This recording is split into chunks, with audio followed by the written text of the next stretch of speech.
Good afternoon again. This is Alex Spiro and Luke Nikas from Quinn Emanuel, and we're joined by our colleague, Heather LeBlanc. Okay, thank you. All right. And then the next case is D101CR 2023-40, and counsel, state your appearance for this case. Mary Carmichael, twice for the same. And Your Honor, Jason Bowles for Ms. Gutierrez-Reed. Okay, and I think you might want to turn your volume up a little, Ms. Carmichael, twice. Okay. All right, so we're here for a status. Who would like to begin? Yes, Your Honor. We received an email from the state today that they are providing us with the discovery today. Mm-hmm. And so we've previously made Giglio and Brady demands on the state. I'm hopeful that the discovery we're receiving today includes these items. There hasn't been a response on that, but I'm hopeful that that's being included in what's being produced today. In addition, we've asked for the vouchers for the case because we need to be able to look at and visit the property. And we've asked the state to make that available to us, and we're hopeful to see the property, the evidence in this case, on April the 12th.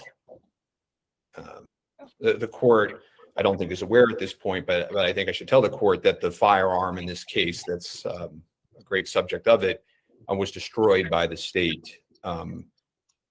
So that's obviously an issue, and we're going to have to see that firearm or what's left of it. In addition, we're hopeful that today we could set a date for the preliminary hearing. Okay, let me just say that at this point, on the first appearance for Ms. Gutierrez-Reed, I told Ms. Carmichael twice to file a motion for extension of time if she did not want it on April 25th. I have not seen a motion on that. A motion, and if it's stipulated to, a stipulated order, but I've not seen that. But I've not seen that motion. We have been in discussions about trying to find a date that all parties can agree to. If the court would have us on such a date, we obviously are not. I'm not aware of the court schedule. We would not be willing to waive the 60-day clock. We would have some flexibility right around the time of the 60-day clock or into early May. But for a variety of reasons, one, that Mr. Baldwin wants his day in court, but also counsel's trial schedule, frankly, we would need to do it close to the 60-day clock in order to do this in a timely manner.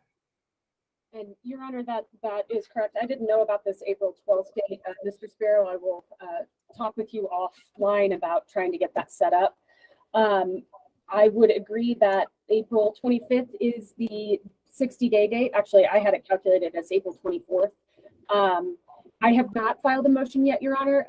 I was attempting somewhat to confirm sets of counsel. It seems like Mr. Bowles is available later in May. Mr. Baldwin's counsel are only available earlier in May. We are mostly open all of May. There's a couple of Fridays that I would ask that we not have the hearing. We are thinking that it will probably take, I initially told counsel 1 week. I think it'll probably take 2 weeks. I think we could potentially be ready to start that last week of April, or at the latest that first week of May. Of course, I don't know what the court schedule is. But I can also file that motion if the court schedule doesn't work, and we can ask for an enlargement of time. It sounds like you need one. I mean, it sounds. Your Honor, and may I just add, on behalf of Ms. Gutierrez-Reed, I did tell the court at the last hearing, I have a federal trial April 24th commencing before Judge Urias, and that, as it stands now, is set for 2 weeks. That's why I indicated to Ms. Carmichael that I am available that later part of May. Now I can, if it's set earlier in May, Your Honor, if this court would set it at that time, I'll just work and do whatever I can to make that work. But I am set right now in front of Judge Urias. Well, what I had planned to do today was I brought my calendar. And so if you're going to go past the 25th, then Ms. Carmichael, even if we agree on dates, needs to do a motion to follow, so there's continuity in the court file. But I'm prepared to set that date, but I'm also prepared to do the motion for disqualification. And I would like to set that first, obviously.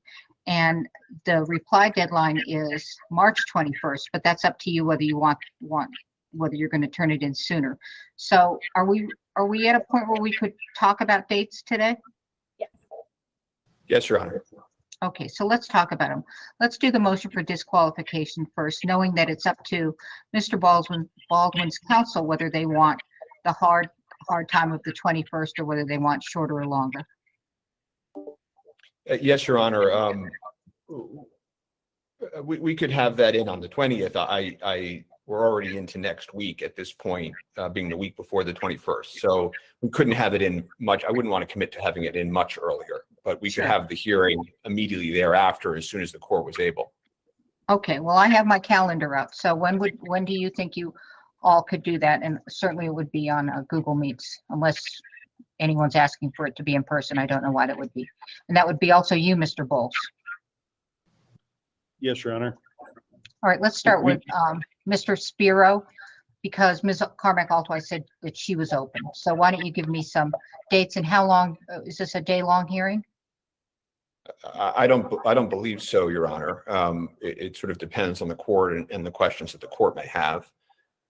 At this point, the court has not suggested to the parties that there needs to be an evidentiary portion of this. Obviously, this is simply legal argument. So I think this can be done in a short block of court time. I wouldn't want to take up too much of the court's time, and we think the issue is rather clear. So the week that we file this response is fine with us, which is the 22nd, 23rd, 24th.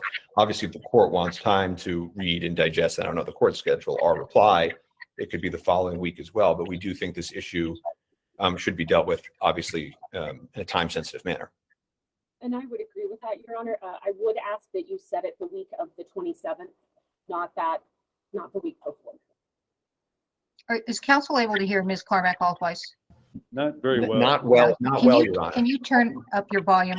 It sounds very muffled. I can try. I have it. Is that any better? It's a Barely. little bit better on my end, for what it's worth. Okay. All I'll right, just- Mr. Bowles, what about you? Your Honor, that week of the 27th does work. Pretty much any day this court would set it. If that's what this court preferred. Monday, the 27th works. That is a good day for the court. Is that a good day for everyone? Yes, Your Honor. Okay, let's do that. All right, so the motion for disqualification will be, and my Google begins at 10 o'clock.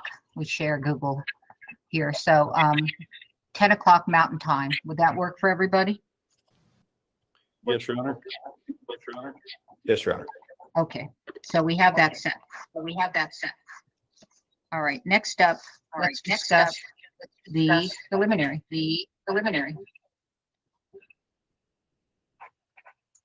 I think from what I've heard from the state, and I understand Mr. Bowles has some scheduling issue, but I think, especially now that I'm hearing that it could be a 2-week hearing, that if the court's available at the beginning of May,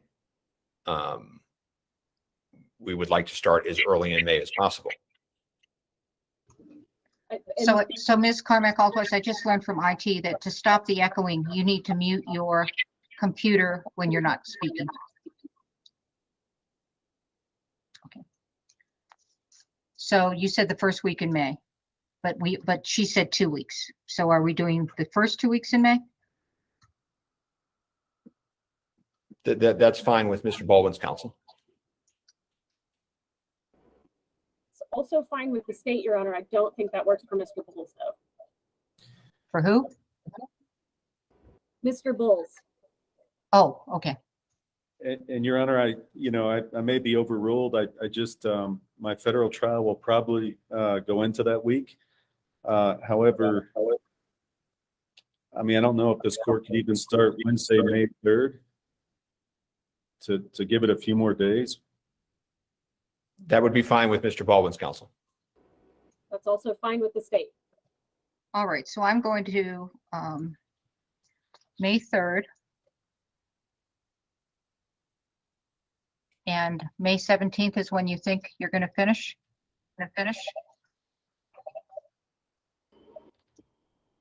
Yes, I think we could get there.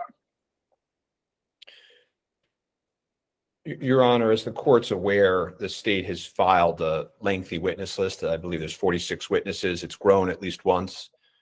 We would ask just so this can be an orderly process, and so we make sure Mr. Baldwin has a fair opportunity to prepare for this, that the state identify the actual subset of witnesses that they intend to call. It And will what also allow deadline? us to notify and subpoena the necessary witnesses that we need, that they're not calling or that we need to answer some of these allegations. Do you have a deadline in mind?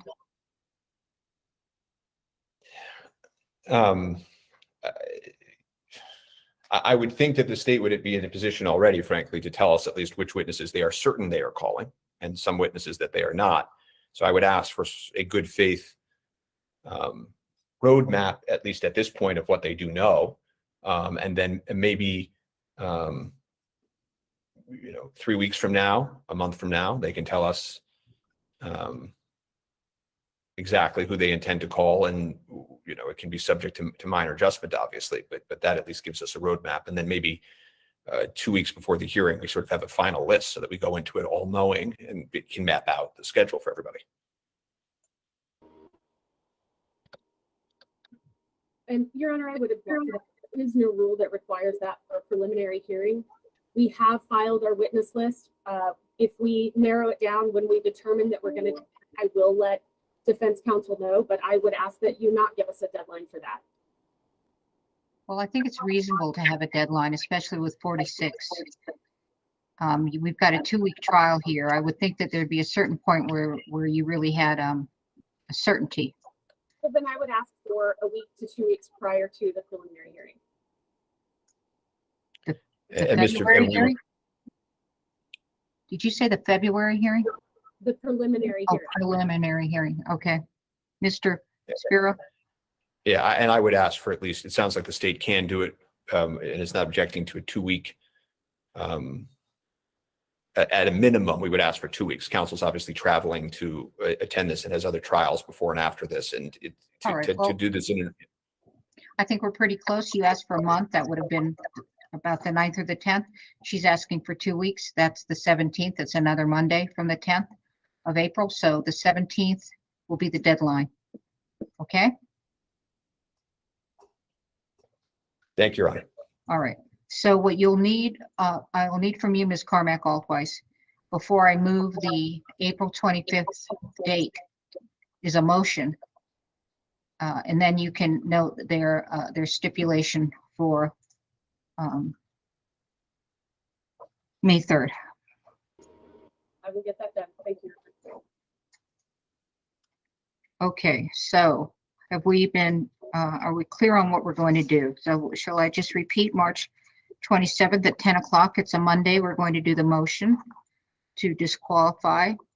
And then on May 3rd until May 7th through May 17th, we're going to do the preliminary examination for both defendants. And on where's my calendar? On April 17th is the deadline for the state to identify their certain witnesses for the preliminary examination. And I will look for that motion to move the preliminary examination in order that I begin resetting these matters, or setting these matters. Yes, Your Honor. Yes, Your Honor. Okay. All right. Thank you, counsel. Thank you. Thank you. All right, we are in recess.